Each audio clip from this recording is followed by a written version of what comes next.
विधानसभा चुनाव के दौरान बार बार ये चर्चा हो रही थी कि क्या कांग्रेस बीजेपी के इशारे पर मिलीभगत करके दिल्ली विधानसभा का चुनाव लड़ रही है। हमने कई बार, हमारे नेताओं ने भी और लोगों ने भी ये आरोप लगाए कि टारगेट करके आम आदमी पार्टी के बड़े नेताओं की सीटों पर कांग्रेस को बीजेपी फाइनेंस कर रही है। बीजेपी की तरफ से उनको पैसा मुहैया कराया जा रहा है ताकि वो वोट डिसरप्ट करके भारतीय जनता पार्टी को फायदा पहुंचा सके। क्या कांग्रेस दिल्ली विधानसभा चुनाव में भारतीय जनता पार्टी के इशारे पर काम कर रही थी, चुनाव लड़ रही थी? दिल्ली में सबको पता था कि मुख्य मुकाबला भारतीय जनता पार्टी और आम आदमी पार्टी के बीच है।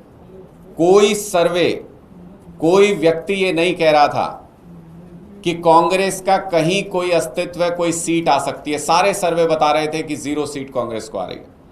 ये 44 करोड़ रुपए का जो क्वेश्चन मार्क है, ये लगातार कांग्रेस पार्टी के ऊपर, उनकी मंशा के ऊपर, उनके चुनाव लड़ने के तरीके के ऊपर, और क्या भारतीय जनता पार्टी से मिलीभगत करके दिल्ली विधानसभा चुनाव कांग्रेस पार्टी ने लड़ा था, इसके ऊपर एक क्वेश्चन मार्क खड़ा हो रहा है इस 44 करोड़ रुपए से। आम आदमी पार्टी को अगर कोई चंदा दे दे, कैश छोड़िए, वैसे भी कोई चंदा दे दे, तो बीजेपी उसके पीछे आईटी लगा देती है, ईडी लगा देती है। कांग्रेस पार्टी को चंदा नहीं, 44 करोड़ रुपए कैश में मिले। कोई खबर नहीं कि कोई इनकम टैक्स का किसी को नोटिस गया हो, किसी को पकड़ा हो, किसी को पीछे लगाया हो, कोई एजेंसी नहीं। तो इससे क्या पता चलता है?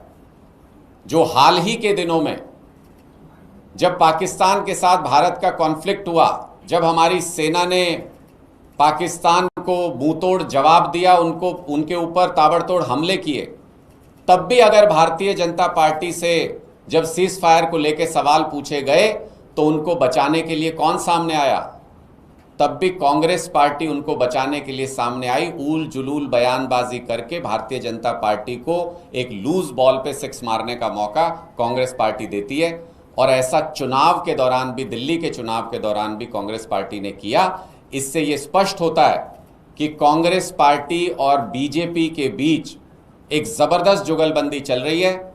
कांग्रेस पार्टी भारतीय जनता पार्टी को चुनाव जिताने में मदद करती है जगह जगह पर, अलग अलग स्टेट्स में, और बदले में भारतीय जनता पार्टी और मोदी जी गांधी परिवार को जेल जाने से बचाते हैं।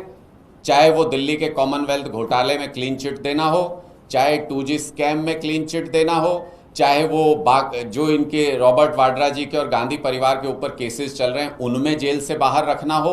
अलग अलग मामलों में कांग्रेस के नेताओं को बचाए रखने की जिम्मेदारी बीजेपी के नेता निभा रहे हैं, और बीजेपी को सत्ता में लाने की, चुनाव जितवाने की जिम्मेदारी कांग्रेस पार्टी निभा रही है। ये जुगलबंदी अब पूरे देश के सामने धीरे धीरे एक्सपोज होती जा रही है कि कैसे कांग्रेस पार्टी सिर्फ बीजेपी के हाथों की कठपुतली बनकर के रह गई है।